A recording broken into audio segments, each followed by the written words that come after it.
ہر قسم کی حمد و ثنا اللہ تبارک و تعالی کے لیے، جس نے ایک دفعہ پھر رمضان کے مہینے میں رمضان کے روزے رکھنے کی ہمیں توفیق عنایت فرمائی، بلکہ اس سے بڑھ کر اس نے ہمارے اوپر یہ فضل و کرم کیا کہ آج ہم یہ روزے نبی علیہ السلام کے شہر مدینہ منورہ میں رکھ رہے ہیں اور افطاری کے لیے آپ کی مسجد میں بیٹھے ہوئے ہیں۔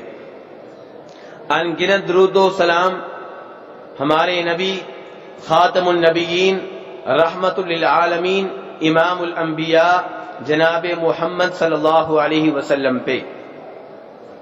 میرے بھائیو، رمضان کا مہینہ شروع ہو چکا، رمضان کے روزے بھی شروع ہو چکے، اور رمضان کے پورے مہینے میں انشاءاللہ دین کے مسائل کے اوپر گفتگو ہوا کرے گی، اور ہم خوش نصیب ہیں کہ یہ گفتگو نبی علیہ السلام کی مسجد میں ہوگی، وہ مسجد جس کے بارے میں آپ نے فرمایا تھا کہ جو اس مسجد میں علم لینے کے لیے یا علم دینے کے لیے آیا وہ ایسے ہے جیسے اللہ کی راہ میں جہاد کر رہا ہو۔ یہ فضیلت خاص ہے اس مسجد کے لیے، کسی اور مسجد کو حاصل نہیں ہے۔ تو میرے بھائیو، آج ہمارا موضوع ہے روزے کے آداب۔ روزے کے آداب یہ ہمارا موضوع ہے۔ اس کے اوپر انشاءاللہ اللہ کے فضل و کرم سے قرآن و سنت کے مطابق گفتگو کرنے کی کوشش کی جائے گی، اور میں کوشش کروں گا کہ درس کے آخر میں آپ کے سوالوں کے جواب بھی دیے جائیں۔ میرے بھائیو، روزے کے آداب میں سے پہلا ادب یہ ہے کہ سحری کا اہتمام کیا جائے، سحری کی جائے، سحری کھائی جائے۔ امام بخاری اور امام مسلم دونوں روایت کرتے ہیں جناب انس ابن مالک رضی اللہ عنہ سے، وہ کہتے ہیں کہ فرمایا نبی صلی اللہ علیہ وسلم نے تسحروا فإن فی السحور برکہ، کہ سحری کھایا کرو، سحری تناول کیا کرو، اس لیے کہ سحری میں برکت ہوتی ہے۔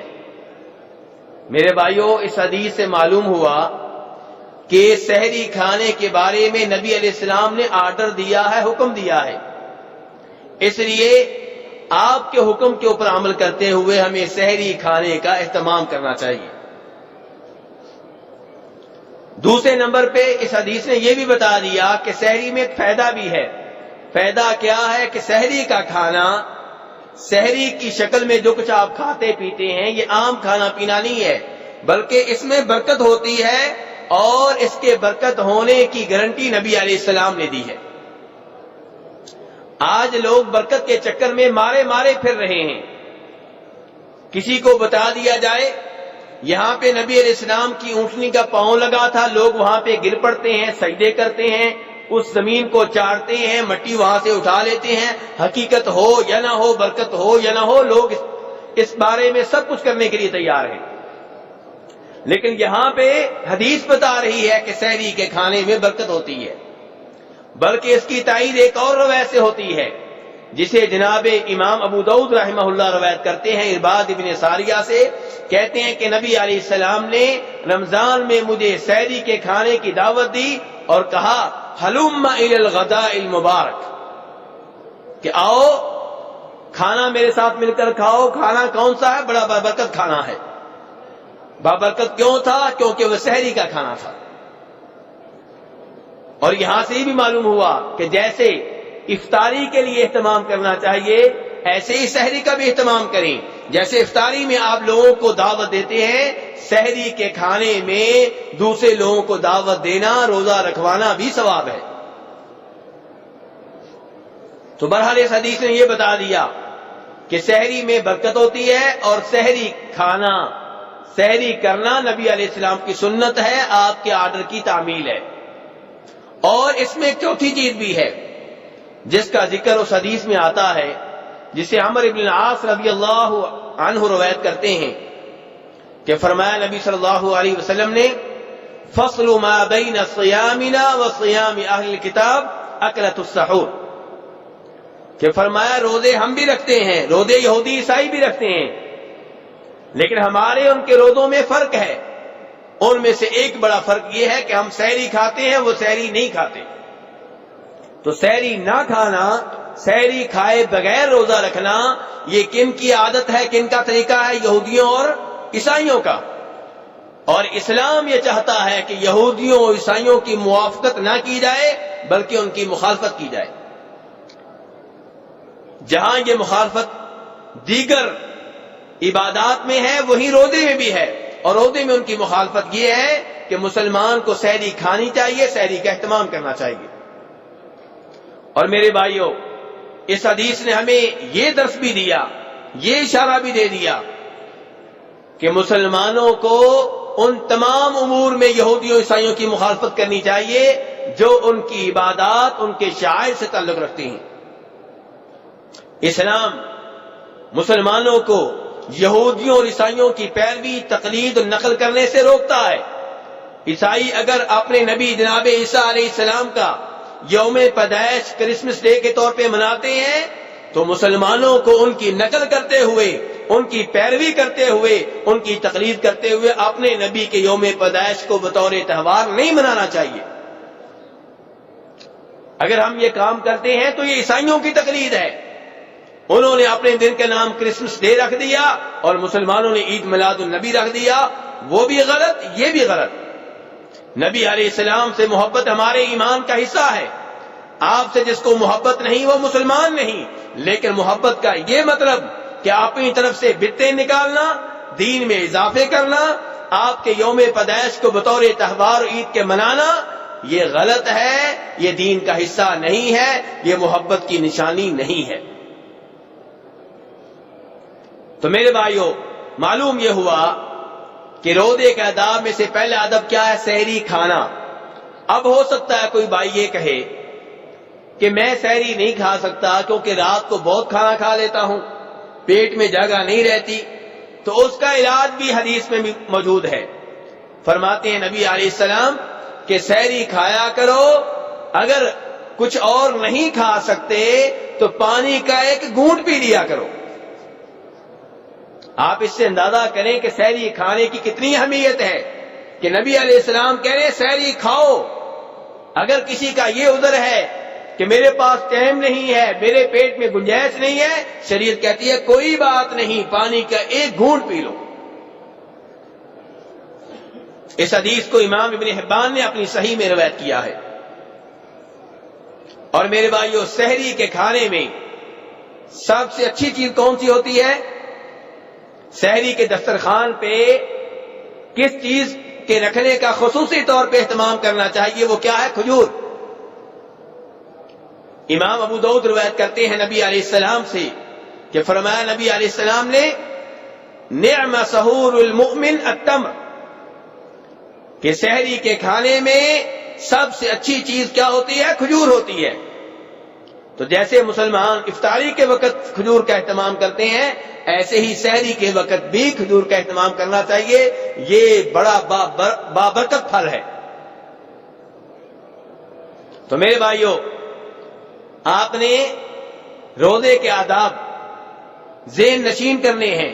تو پہلا ادب میں نے اب تک کیا بتایا ہے؟ سحری کا کھانا، سحری کرنا، یہ پہلا ادب ہے۔ دوسرا ادب، سحری کی جائے لیکن آخری وقت پہ کی جائے۔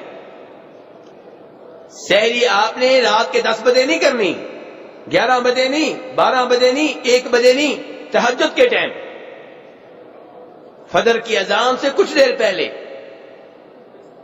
جناب انس بن مالک فرماتے ہیں کہ زید بن ثابت رضی اللہ عنہ نے کہا کہ تسحرنا مع النبی صلی اللہ علیہ وسلم ثم قمنا الى الصلاة، کہ ہم نے نبی علیہ السلام کے ساتھ مل کے سحری کی اور سحری کرنے کے بعد ہم نماز کے لیے کھڑے ہو گئے۔ انس بن مالک بھی صحابی ہیں، زید بن ثابت بھی صحابی ہیں، لیکن زید بن ثابت بڑے صحابی ہیں، انس بن مالک چھوٹے صحابی ہیں۔ انہوں نے جب یہ حدیث سنی تو حدیث سنانے والے صحابی سے کہا کہ آپ لوگوں کے سحری کھانے کے دوران اور اذان کے درمیان کتنا فاصلہ تھا، کتنا وقفہ تھا؟ تو کہا قال قدر 50 آیہ، 50 آیتوں کی تلاوت کے برابر۔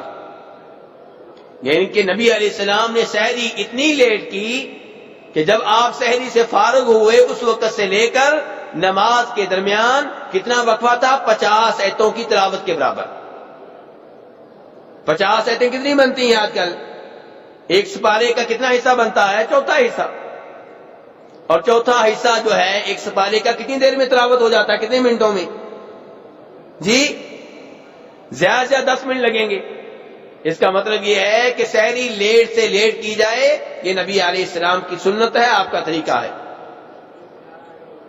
میرے بھائیوں، سحری آپ لیٹ کر رہے ہیں، سحری کرتے کرتے اذان شروع ہو گئی اور آپ پانی پی رہے تھے، آپ لسی پی رہے تھے، آپ کے ہاتھ میں پلیٹ تھی جس سے آپ چاول کھا رہے تھے، اب کیا کیا جائے؟ ابو داؤد کی روایت ہے، فرماتے ہیں نبی علیہ السلام کہ جب تم میں سے کوئی سحری کھا رہا ہو وَالْإِنَاءُ فِي يَدِهِ، اور برتن اس کے ہاتھ میں ہو، فَلَا يَضَعْهُ حَتَّى يَقْضِيَ حَاجَتَهُ مِنْهُ، تو اس برتن میں سے جو کھانا پینا چاہتا ہے کھا پی لے، اپنی اس سے حاجت پوری کیے بغیر برتن کو نیچے نہ رکھے۔ اذان ہو جاتی ہے، برتن جو آپ نے ہاتھ میں پکڑا ہوا ہے، میں اس کی بات کر رہا ہوں، یہ نہیں کہ مزید کھانا اس میں ڈال لیں، جو برتن آپ نے ہاتھ میں پکڑا ہوا ہے اس میں سے جو کھانا پینا چاہتے ہیں وہ آپ کھا پی سکتے ہیں۔ اور حوالہ کس کتاب کا میں نے دیا تھا؟ ابو داؤد کا۔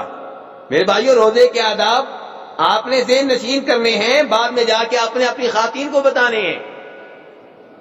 تو روزے کے 2 ادب میں بتا چکا ہوں۔ روزے کے آداب میں سے تیسرا ادب کہ افطاری کرنے میں جلدی کی جائے۔ کیا مطلب؟ زور کے وقت کر لیں؟ جی عصر کے وقت کر لیں؟ کھجوریں لگ جائیں تو ابھی شروع کر دیں؟ نہیں، سورج غروب ہونے کے بعد افطاری کرنے میں جلدی کی جائے۔ اور آج کل کئی مسلمان احتیاط کے نام پہ سورج غروب ہونے کے بعد بھی انتظار کرتے ہیں، یہ غلط ہے۔ جب سورج غروب ہو گیا اب افطاری کرنے میں جلدی کی جائے۔ امام بخاری روایت کرتے ہیں جناب سہل ابن سعد ساعدی رضی اللہ عنہ سے، کہتے ہیں کہ فرمایا نبی علیہ السلام نے لا یزال الناس بخیر ما عجل الفطر، کہ لوگ اس وقت تک خیر پہ رہیں گے جب تک کہ وہ افطاری کرنے میں جلدی کرتے رہیں گے۔ یعنی سورج غروب ہونے کے بعد افطاری کرنے میں جلدی کرنا، انتظار نہ کرنا، یہ امت کے خیر پہ ہونے کی علامت ہے، دلیل ہے۔ اور جب وہ وقت آ جائے کہ امت سورج غروب ہونے کے بعد بھی احتیاط کے نام پہ مزید انتظار کرے، اس کا مطلب یہ ہے کہ امت اب خیر پہ نہیں رہی۔ اور ابو داؤد کی روایت میں یہ الفاظ بھی آتے ہیں کہ فرمایا نبی علیہ السلام نے لِأَنَّ الْيَهُودَ وَالنَّصَارَى يُؤَخِّرُونَ، کہ سورج غروب ہونے کے بعد افطاری کرنے میں جلدی کرنے کی بجائے تاخیر کرنا، یہ عادت ہے یہودیوں اور عیسائیوں کی، مسلمانوں کی یہ نشانی نہیں ہے۔ آج بھی سورج غروب ہونے کے فوراً بعد وہ افطاری نہیں کرتے۔ یہ حوالہ میں نے کس کتاب کا دیا ہے؟ ابو داؤد کا۔ فرما رہے ہیں نبی علیہ السلام، یہ بات میری نہیں ہے، میرے اور آپ کے نبی جناب محمد صلی اللہ علیہ وسلم کی بات ہے۔ تو اس لیے سورج غروب ہونے کے بعد افطاری کرنے میں جلدی کرنی چاہیے۔ کچھ لوگ حدیث آنے کے بعد بھی احتیاط کا نعرہ لگاتے ہیں، جیسے کئی ہمارے بھائی جمعہ کے دن جمعہ کی نماز پڑھنے کے باوجود جمعے کے بعد زور کی نماز احتیاطاً پڑھ رہے ہوتے ہیں۔ یہ کون سی احتیاط ہے بھائی؟ کیا نبی علیہ السلام نے کوئی ایسی احتیاط کی تھی؟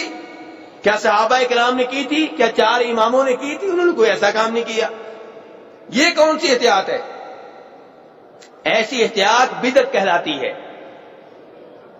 بلکہ امام بخاری رحمہ اللہ جناب عبداللہ ابن ابی اوفا رضی اللہ عنہ سے یہ حدیث بھی روایت کرتے ہیں۔